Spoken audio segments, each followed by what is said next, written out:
Assalomu alaykum. Xo'sh, bugun sizlarga 15,5 ga 11,5 faqat turar joy hovlini uyni o'zini o'lchamidagi uyda arzu qilib beraman. Demak, bu birinchi qavatimiz bilan kirish qismi, darvozaxonadan kirish qismida ayvon oldida kirish qismidan parvardash joyi bor, to'g'ridan oshxonaga kiradigan joy bor, kuxniyaga. O'ng tarafda esa kirishda asosiy kirish xodi, ikki yon tomonida alohida ko'rsatilgan. To'g'rida mehmonxonadan tashqari ayvonga chiqish ham mumkin. O'rtada katta zal va alohida xona, kichiklar xonasi hamda tashqaridan ichkariga o'tadigan yana bitta xona mavjud. Demak, buni hozir cho'chamda ham ko'rib chiqaylik.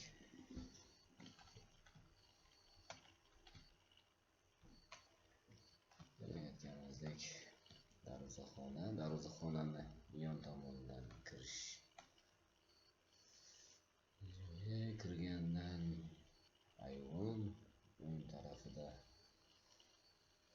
bemalol karpet boshqa narsa qo'yib kirish mumkin. Darvozaxonadan bemalol mashina sig'adi, qilingan. To'rtta kirishda esa mana podvalga tushish qismi. To'g'rida esa oshxonaga kirish qismi.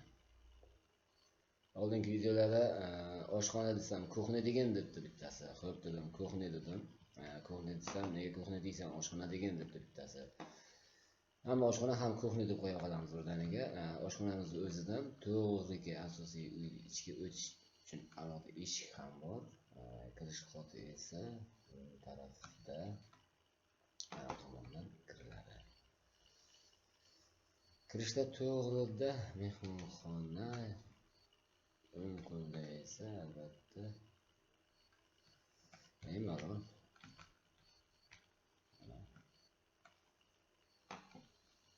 to'g'rida mehmonxonamizdan boshlaymiz. Mehmonxonadan esa aytganimdek tashqariga orqa tomonni o'ramadim. Hali ishimiz anchagina bor. Mana shu joyni o'zidan bemalol to'g'rida yana bitta xona bor va ichkarida kirish uchun yana bitta eshik bor. Mehmonxonamizdan chiqamiz. Chap qo'lda esa asosiy zalga kiriladi. Zaldan yuqoriga ikkinchi qavatga ko'tarilish mumkin. To'g'rida oshxonaga o'tish mumkin va yana bitta bolalar uchun xona va tashqariga chiqish uchun alohida eshik va tashqaridan yana bitta xona kirish mumkin. Va to'g'rida esa hojamlarni aytmaman. Demak, dam olish, oilaviy yoki do'stlar bilan dam olib o'tirish uchun alohida joy. Uch tomoni katta panorama oyna bilan hovli bemalol ko'riladi. Demak, shu tarafda ikkinchi qavatga ko'tarilamiz. Ikkinchi qavatga ko'tarilganimizda esa chap tarafimizda kattalar uchun alohida umumiy sanuzel va kattalar uchun yotoqxona hamda kattalar uchun alohida sanuzel joylashtirilgan. Hozir buni yuqoridan qirqim bilan alohida yana ko'rsataman. Xo'sh, demak, chiqqanimizdan yana bir o'ng qo'limizda esa bolalar uchun alohida xona hamda balkoni bilan balkonda bemalol tashqarida ko'rsa bo'ladi.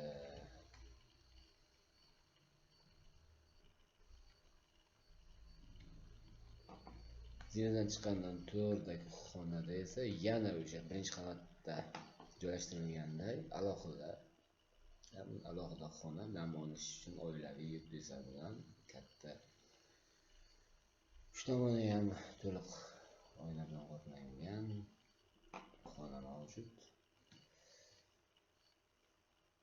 Qurilish uni yon tomonda esa dam olish xonasi kattalar uchun bemalol, lekin bolalar uchun o'zish uchun alohida ofis xonasi bo'lsa ham bo'ladi. Bu ham balkonga chiqaradi.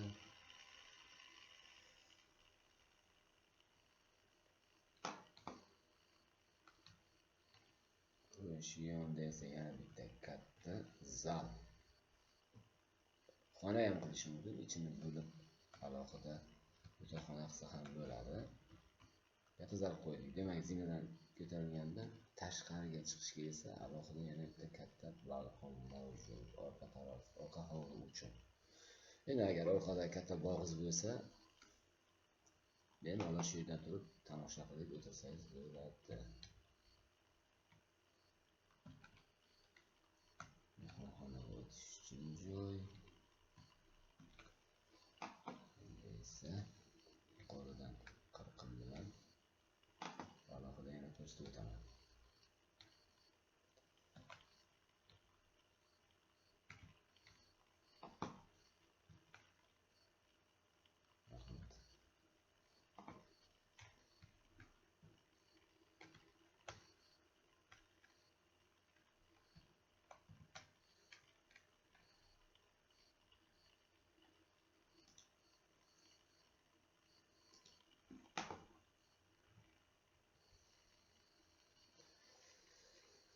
Demak,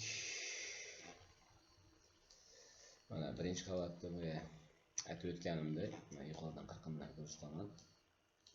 Demak, darvozaxonadan kirishda alohida darvoza va yana bitta bor.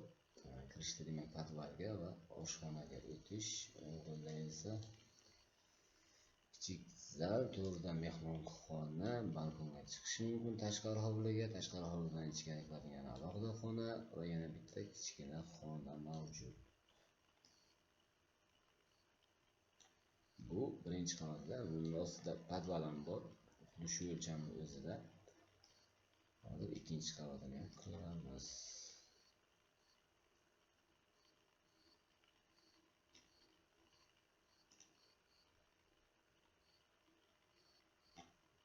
Hozir ko'tarib ketib qoldi.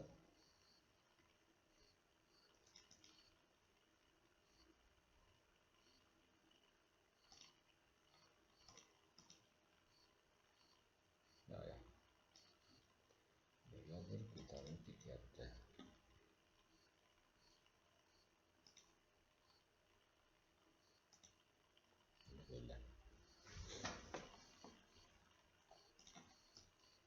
Bu esa ikkinchi qavatdan bilan ko'rsamiz. Demak, mana zaldan chiqishi, chiqqandan o'ng qo'lda umumiy hamda katalog uchun alohida xona. Xona o'lchamini keladigan bo'lsak, 4 metrdan kengroq. 4,5 metr atrofida kengligi, uzunligi 5-6 shu atrofda. 3 metr. Demak, balkon qismiga chiqish, bolalar xonasi, umumiy xona.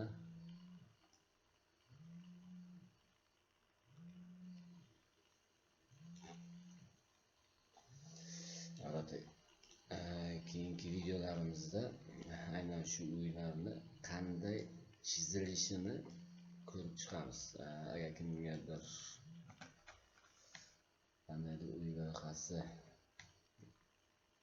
chizilishi kerak bo'lsa, bemalol kommentariyaga yozishingiz mumkin. Biz o'sha uyni qo'ldan kelgancha sizga chizib ko'rsatib beramiz. Mana hozir internetlarda, hamma joyda, Instagram, YouTube'da, Telegramlarda bir so'tiqli, ikki so'tiqli uylarni xuddi shunday, judayam chiroyli, klassik shunlarda avzor olib borilmoqda. Shulardan qaysisidir agar sizga ma'qul bo'lsa, bo'ldi. Uni plani shart emas. Uni suratini tashlab bering, bo'ldi. Qo'ldan kelgancha xuddi o'sha tartibda uyni loyihasini chizib tayyorlab ko'rsatib beramiz. Ya'ni videoning o'z davomida chizilishi qanday bo'lishini, qanday ko'tarilishini ko'rib borasizlar.